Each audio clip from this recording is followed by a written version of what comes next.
Bonjour à tous, on se retrouve aujourd'hui pour un parcours autoroutier principalement qui va nous amener de la région parisienne à Toulon. Donc c'est un trajet prévu de 839 km qu'on va faire dans notre Tesla Model Y grande autonomie. Trajet qu'on a planifié de notre côté, donc on a notre petite idée et puis on a laissé la voiture planifiée de son côté à elle. Et donc elle prévoit un premier arrêt à Tournus au bout de 3h30 et environ 360 km. Il y a un second arrêt à Montélimar. Donc voilà, qui nous fait arriver au total, si on la suit, avec 11% de batterie. Donc ce qui est pas mal déjà, mais vu qu'on va pas mal rayonner et puis qu'on n'a pas envie de charger tout de suite une fois sur place, on sera peut-être amené à changer ce parcours, en tout cas cette stratégie. Voilà, donc on vous racontera un petit peu comment ça se passe. Il y aura des arrêts probablement sur des superchargeurs Tesla, donc qui sont des arrêts classiques, et des arrêts qu'on fera chez Ionity. On est en route là sur l'autoroute depuis un petit moment à 130. On voulait faire un point sur la consommation qui aujourd'hui nous paraît exceptionnellement basse. Alors le temps, les températures sont plus douces, hein, on fait plus de trajets hivernaux. Et là donc on est sur l'autoroute depuis un petit moment, on roule à 130. Et voilà, on est à 18 kW au 100 km, ce qui est plutôt très bas par rapport à même nos habitudes. Où on est plutôt dans les 20-21 sur autoroute. Donc ça veut dire que pour l'instant l'itinéraire n'a pas été remis en question. On va toujours à Tournus, on arrive toujours à peu près à 10% de batterie. Voilà, donc c'est plutôt la bonne surprise de ce trajet là. Donc si tout se passe bien, on restera bien sur une stratégie à uniquement 2 arrêts pour ces 800 km et des poussières. Donc au niveau du parcours, on a un petit peu changé de stratégie. On devait s'arrêter à Tournus, la voiture nous a recalculé un trajet qui nous intéresse moins. Donc on va faire un mini arrêt. De toute façon ça fait un peu plus de 2 heures qu'on conduit, donc ce sera le bon moment de faire cet arrêt, qui sera pas donc un superchargeur. Donc on va utiliser un des boutons, un des sexy boutons pour lancer le préconditionnement. Donc pour ça je l'avais planqué là derrière, donc j'appuie dessus une fois et ça aura lancé le préconditionnement. On va aller vérifier ensuite sur l'appli des sexy boutons que c'est bien le cas. Sur l'écran, on n'aura pas de voie de retour, donc il n'y a absolument rien qui s'affichera et qui nous fera savoir qu'on est en train de préconditionner la batterie. Alors là, on s'est arrêté donc sur une station Total. Je les adore, les stations Total. D'une part parce que elles prévoient un terminal de paiement par carte, donc on n'a pas besoin d'utiliser une carte spécifique. Pour démarrer une recharge, vous cliquez sur démarrer, vous choisissez votre emplacement, vous faites un pré-paiement ici et ensuite vous allez charger. C'est tout direct, tout immédiat. Bon là, le seul petit défaut de cette station, c'est que finalement elle est en plein soleil. Alors on ne voyait pas super bien, mais franchement c'est extrêmement pratique. Là, l'arrêt qu'on fait, c'est juste un petit arrêt, une petite pause technique. Donc on s'arrête 5 minutes, le temps de se dégourdir les jambes, de mettre un petit peu d'électricité dans la voiture et pour partir et continuer vers Chalon. Vers Tournus, où on fera un arrêt sur un superchargeur Tesla et un arrêt gastronomique dans un McDonald's.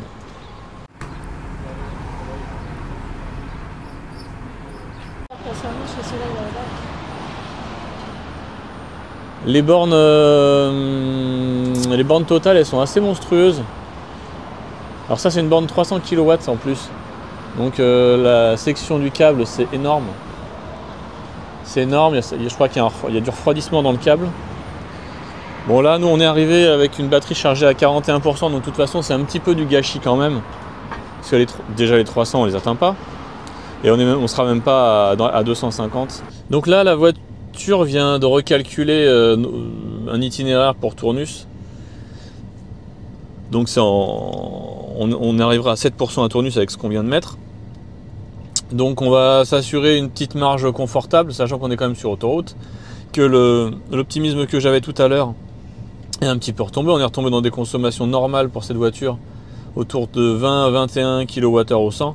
Donc il est possible quand même que tout à l'heure, les chiffres que je vous ai donnés étaient un mix d'une route à 110 et d'une route à 130. Donc c'était une vision un tout petit peu optimiste de la situation. Le trajet pour l'instant au global, on est à 20 kWh au 100 km. Et donc c'est conforme, 20-21, c'est ce qu'on fait habituellement avec cette voiture. Donc là on attend d'être à 15 et on redécolle. Est-ce qu'on a pris un top pour savoir à combien on est parti? Ça non, mais bon l'arrêt est prévu de 6-7 minutes. C'est le temps d'un arrêt technique et ça faisait 2 heures et des poussières qu'on était en train de rouler. Donc là on va expérimenter avec vous l'arrêt de la charge en utilisant les sexy boutons et la fonction sur la poignée de porte arrière. Vas-y.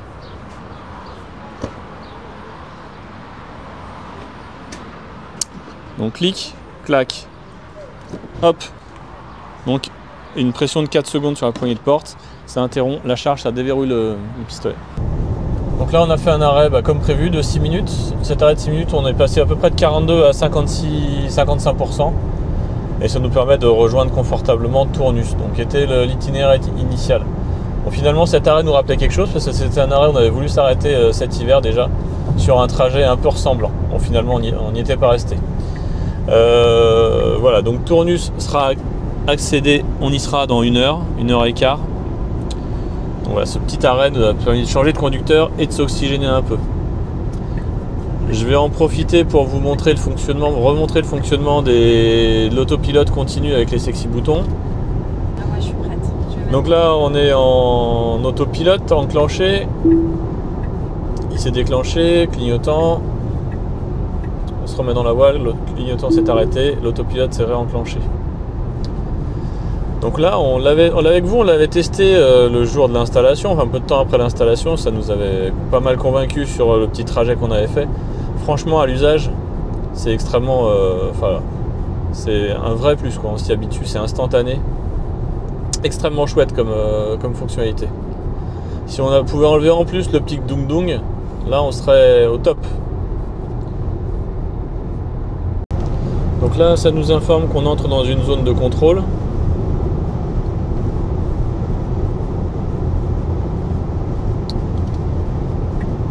Et donc, ouais, on a fait désactivation du pilote auto, arrêt du clignot, 1 seconde, réactivation du pilote auto. Alors si on essaye juste de débriefer un petit peu ce début d'itinéraire. Donc, la voiture, très optimiste, nous dit on peut atteindre Tournus en une seule étape de 360 km. Bon, on ne l'a pas atteinte. Ça a recalculé, ça a dit Châlons. Châlons, on a regardé, on aurait peut-être pu l'atteindre, mais alors ça aurait été juste, très très juste. Donc en fin de compte, on n'avait pas tellement de choix pour rester sur ce type d'arrêt, donc faire des arrêts longs à Tournus, que de faire cette petite arrêt, cette mini halte, pour juste mettre un petit stop and start et mettre un petit peu d'électricité dans la voiture. Posons-nous la question, donc il y a la Tesla Model Y grande autonomie propulsion qui va pas tarder à débarquer. Donc elle, sur le papier, elle fait passer l'autonomie WLTP de 530 km de la long range dual motor à 600 km. Enlevons la moitié. Disons que ça ajoute 35 km. Même comme ça aurait été un tout petit peu juste, y compris avec une grande autonomie propulsion. Donc voilà, sur ce parcours-là, Tesla était très optimiste, là où ABRP nous disait dès le début qu'on n'atteindrait normalement pas Tournus. Peut-être Châlons. Non. Non plus, Châlons non plus. Voilà, donc voilà, faites confiance à ABRP pour planifier et ensuite ajuster éventuellement avec les conditions de circulation et puis la vision de votre Tesla. Petit commentaire également sur les sexy boutons. Les sexy boutons, donc on a lancé le préconditionnement tout à l'heure avant la charge. Très bien, ça a marché, on a vu monter la température, je vous l'ai montré. On a chargé, on est reparti, et qu'est-ce qui s'est passé? Eh ben, ça continuait de préconditionner parce que on lui a pas dit d'arrêter. À noter que lorsque vous appuyez sur le bouton qui a servi à activer le préconditionnement pour le désactiver, et ben le retour que vous avez sur l'application Sexy Bouton vous dit que vous êtes toujours en train de préconditionner. Donc vous rappuyez une fois, et vous rappuyez une fois, et vous savez plus où vous en êtes. Au final, la prise en compte de votre appui pour désactiver le préconditionnement est immédiat. Par contre, le processus d'arrêt du préconditionnement prend un peu de temps. Ça va peut-être prendre 1 ou 2 minutes. Donc en fait, vous appuyez une fois et vous attendez. Vous attendez bien que les choses se fassent. Et vous verrez, normalement, ça doit arrêter le préconditionnement. Donc là, on a changé de conducteur. Donc on est passé d'une conduite apaisée à une conduite agressive. Donc, Ah oui. donc on voit que clairement les courbes ne sont plus aussi stables que ça ne l'était tout à l'heure. Difficile d'anticiper la consommation dans ces conditions. Tout à l'heure, je tenais un discours un petit peu pessimiste sur le trajet, où on a dit bah, finalement on a dû renoncer à Tournus, on a dû renoncer à Châlons, et puis faire une petite recharge de sécurité pour arriver à Tournus et faire la pause déjeuner. Finalement on a mis tout à l'heure 10% de batterie, enfin, on a ajouté 10% et on se rend compte que là on va arriver au chargeur du Tournus avec 16. Donc on aurait pu faire le trajet en une seule passe, de passer de 100% à 5 ou 6%, voilà, mais la prudence nous a conduit à s'arrêter, faire cette petite pause oxygénation supplémentaire et de sûreté. Donc là la voiture a commencé à lancer son préconditionnement en vue de la supercharge de Tournus. Donc voilà, à aucun moment les sexy boutons n'interfèrent avec le fonctionnement naturel de la voiture. Alors je sais pas si on pourrait nous l'interrompre, on va pas tenter l'expérience. Bon donc là, on charge à 191 sur une batterie, sur une chargeur Ionity. Tout à l'heure la voiture nous a fait un petit coup de freinage fantôme, alors on n'était pas là pour vous le filmer et puis on s'est dit oh là là qu'est-ce qui se passe. Bon finalement on a compris. Le petit ralentissement qu'elle nous a fait, bah, c'était assez simplement qu'on a loupé la sortie pour Tournus, qui était le superchargeur qu'on visait et qui était censé être l'arrêt pause déjeuner qu'on voulait faire, arrêt gastronomique.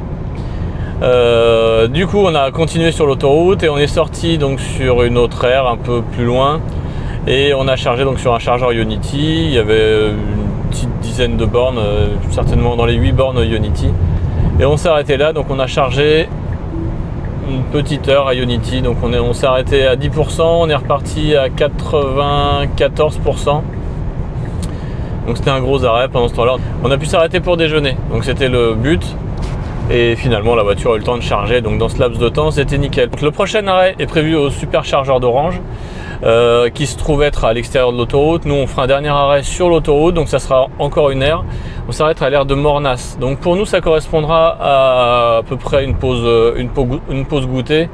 On y sera vers 15h37 et ça nous avait fait rouler à peu près 3 heures, quelque chose comme 3h30 de route et 260 km, quelque chose comme ça de mémoire.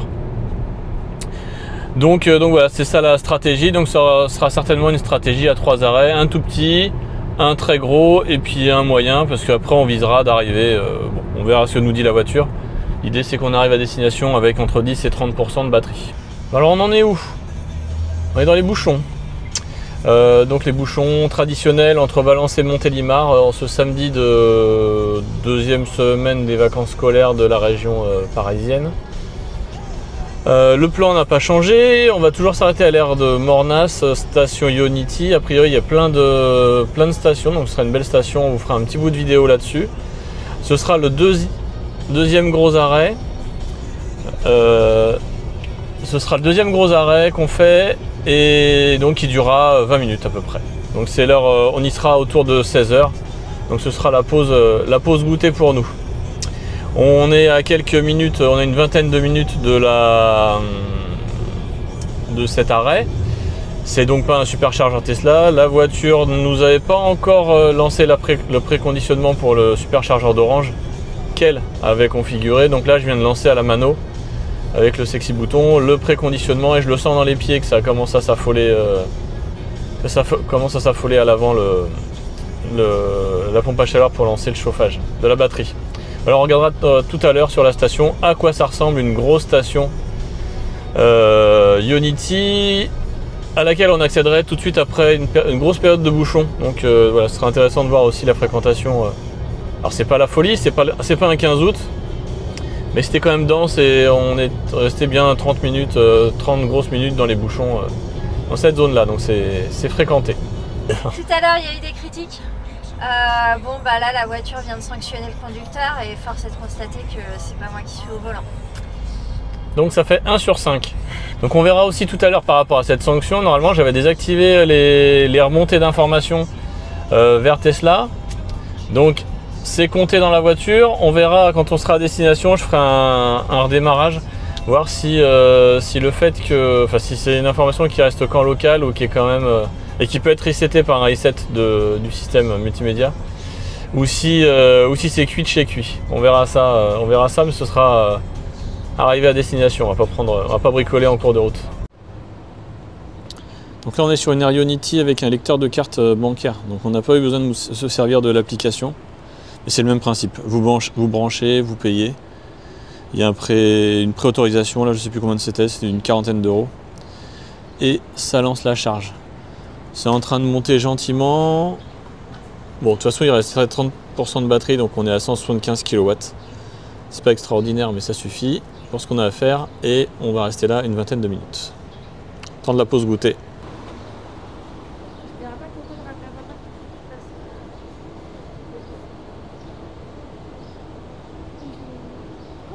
Bon bah là, qu'est-ce qu'on peut dire? On vient de finir notre pause goûter. Évidemment, la voiture est déjà prête, mais monsieur a décidé de faire les vitres.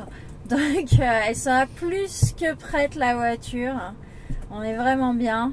Et puis en plus, il s'applique. Ça donne presque envie de lui donner la petite pièce. Donc c'est la dernière branche. On n'a plus que 1h45 de roulage à faire. On est resté, on était bien pour cette pause goûter, donc en fait on est resté plus longtemps que ce qui était prévu. Donc ça veut dire qu'on va arriver avec plus de batterie que ce dont on avait besoin. On visait entre une vingtaine de pourcents, donc voilà, bon, on arrivera à 36. Voilà, rien à dire. Le chargeur a super bien marché, il y avait la puissance, il y avait la disponibilité, nickel. Et je pense qu'il y aura du monde jusqu'au bout, donc on va pas énormément consommer non plus. Alors on a devant nous une Midnight Cherry. On en a vu très peu jusqu'ici, quelques-unes au superchargeur. Aujourd'hui, plus que les autres jours d'ailleurs, il y en a pas mal qui sont sortis, c'était l'an dernier. Donc on les avait toujours vus par temps couvert, on nous a toujours dit ah, qu'il faut qu'il fasse soleil pour les trouver belles. Donc voilà, là il y a des bas, aujourd'hui elle est au soleil, est-ce qu'elle est vraiment belle cette couleur? Et bah moi je la trouve jolie. Voilà. Avis, c'est pas moche.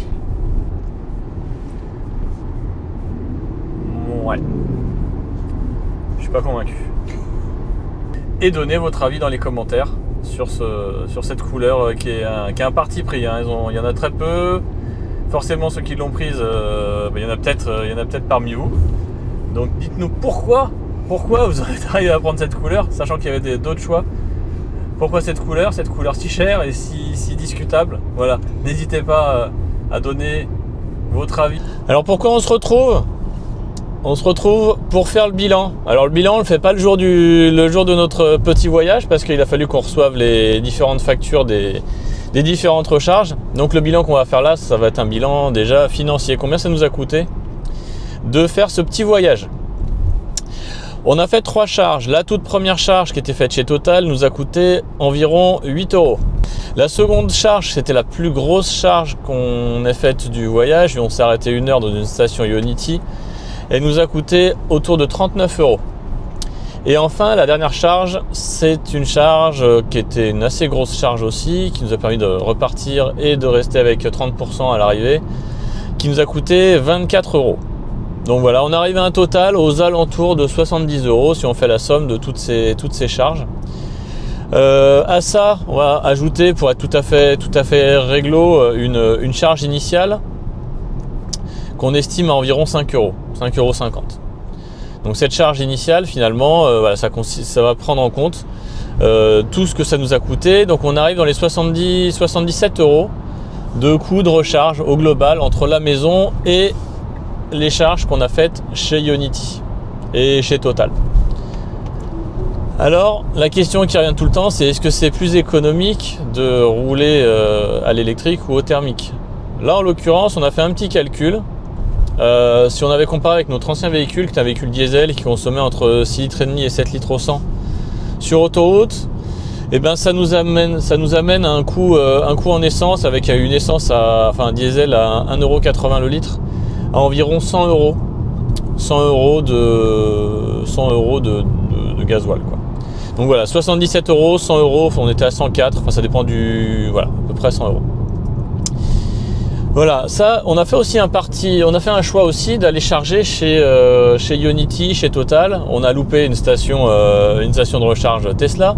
Donc finalement, c'était intéressant de faire cet exercice. Donc on a chargé entièrement à l'extérieur de des recharges Tesla. Si on était allé chez Tesla, les tarifs nous auraient fait passer de, en gros, 59 centimes ailleurs à 39 centimes chez Tesla. L'écart, c'est à peu près 30%. Ça veut dire qu'au lieu des 72, 73 euros de recharge sur la route, on aurait été plutôt dans les 48 euros. Donc voilà, il y a des contraintes à aller chez Tesla. Bien souvent, il n'y a pas de commodité, il n'y a pas de quoi faire d'arrêt technique, il n'y a pas, voilà. Mais l'avantage, c'est que c'est aussi moins cher. Donc là, on est moins cher d'une vingtaine d'euros. Donc voilà, on va voir où vous mettez le curseur entre le confort et les économies.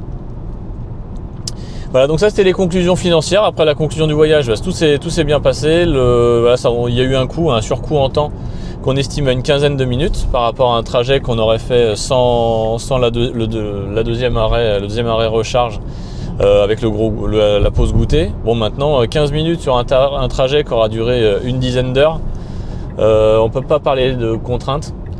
Sachant que tout le reste s'est passé super facilement, super agréablement, dans un bon niveau de confort. Donc voilà. Le reste est positif. Voilà, c'était les conclusions que je voulais faire de cette vidéo. J'espère qu'elle vous aura plu, j'espère que vous aurez appris des choses, j'espère que ça vous posera des questions. Et j'espère que peut-être ça aura apporté quelques réponses. Bon, et pour ceux qui voudraient absolument encourager la chaîne en utilisant les liens de parrainage, nous sommes le 28 avril, les parrainages s'arrêtent le 30 avril. Alors je tiens à remercier, s'il fait partie de nos spectateurs, Patrick qui nous a parrainé. Alors est-ce que c'est lui, est-ce que c'est via les vidéos, est-ce que c'est via les vendeurs Tesla qui ont fait une petite association entre notre compte et ce Patrick qui a acheté sa Model 3, on n'en saura jamais rien. Mais en tout cas voilà, si l'inspiration vous en prend ou si vous avez envie d'acheter absolument une voiture dans les 2 prochains jours, je mettrai mon lien de parrainage dans la description. Donc si la vidéo vous a plu, n'hésitez pas, le petit rituel du pouce, ça fait toujours plaisir. Et si le contenu qu'on vous produit, vous le trouvez agréable et que vous ne voulez pas louper les prochains, n'hésitez pas à vous abonner. Merci à tous et à bientôt. Au revoir.